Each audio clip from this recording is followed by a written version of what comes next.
안녕하십니까, 쌤묵입니다. 먼저 노래를 들어보시겠습니다.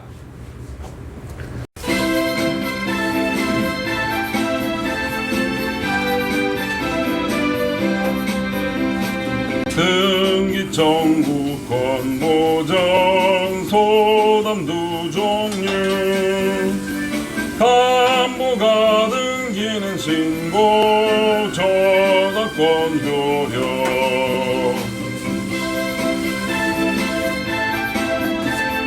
일반적으로 돈을 빌려줄 때 가등기를 치거나 근저당권을 설정하고 돈을 빌려줍니다.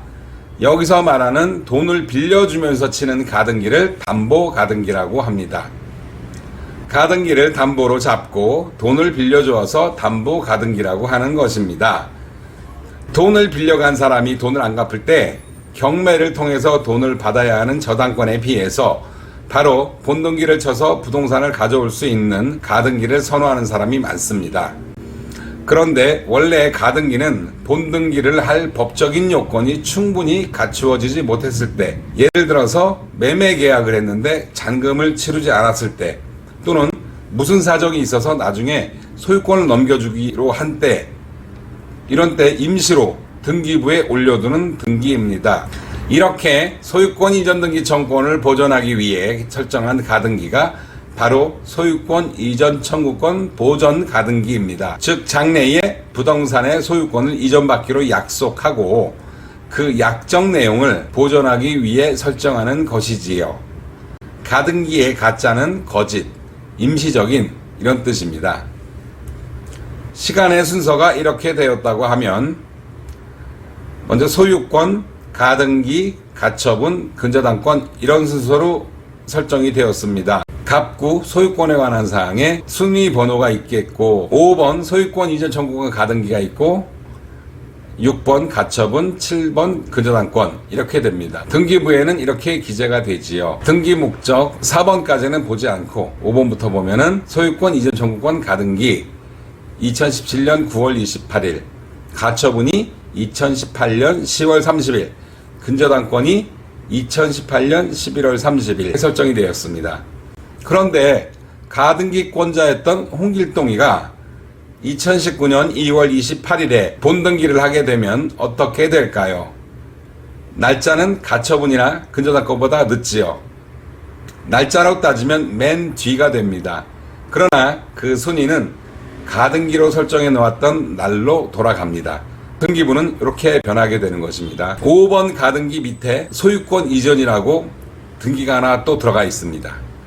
날짜는 2019년 2월 28일인데 그 순위는 5번 순위로 되는 것입니다. 노래 가사를 보겠습니다.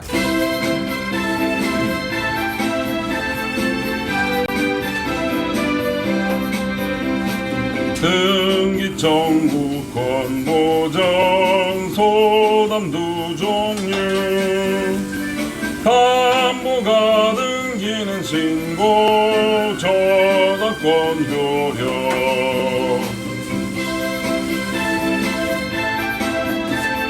노래에서 등기 청구권 보존이란 말은 소유권 이전 등기 청구권을 보존하기 위해 설정하는 가등기라는 말입니다. 노래에서 소, 담 두 종류라는 말은 소유권 이전 등기 청구권 가등기와 담보 가등기 두 가지가 있다는 것입니다.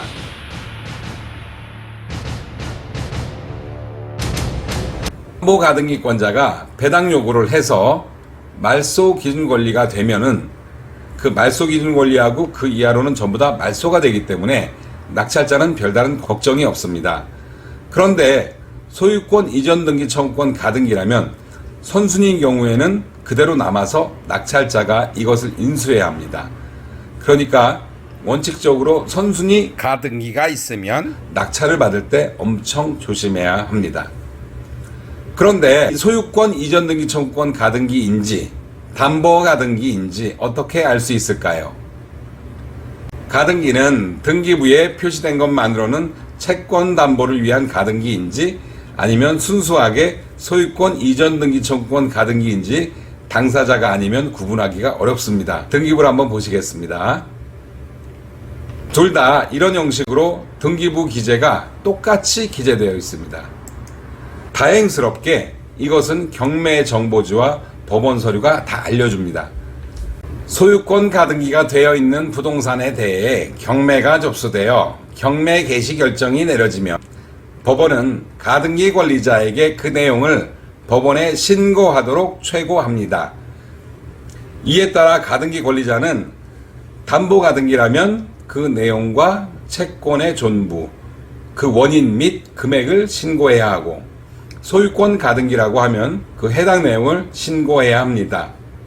이런 신고 안 하면 그때는 소유권 가등기로 취급합니다. 다행히 이런 내용들은 경매정보지나 법원의 매각물권 명세서에 말소 기준 권리로 기재가 되어 있는지 여부를 확인하고, 또한 문건 처리 내역도 확인하고 송달 내역을 확인하면 확실히 알 수 있습니다.